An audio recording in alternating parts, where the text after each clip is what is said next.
আচ্ছা, আপনি কাতারে কতদিন ধরে আছেন? অনেক সুন্দর হয়েছে গানটা আসলে। প্রায় কাতারে আসছি আমি প্রায় 8 মাস রানিং। আচ্ছা, ঠিক আছে। এখন কি কাজ টাজ কোনো কিছু করতেছেন? আসার পর প্রায় 3 মাস বসে আছিলাম, এখন আপাতত এখনো কাজ চলতেছে। চলতেছেন তো, সবকিছু মিলে ভালো আছেন? সবকিছু মিলে বর্তমান ভালো আছে, আলহামদুলিল্লাহ।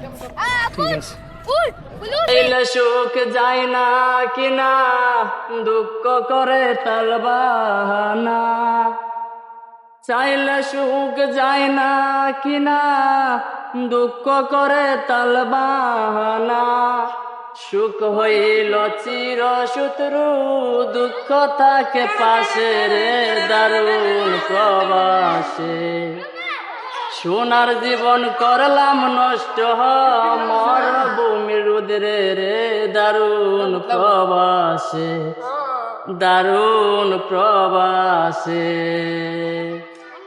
ধন্যবাদ, ধন্যবাদ ভাইয়া।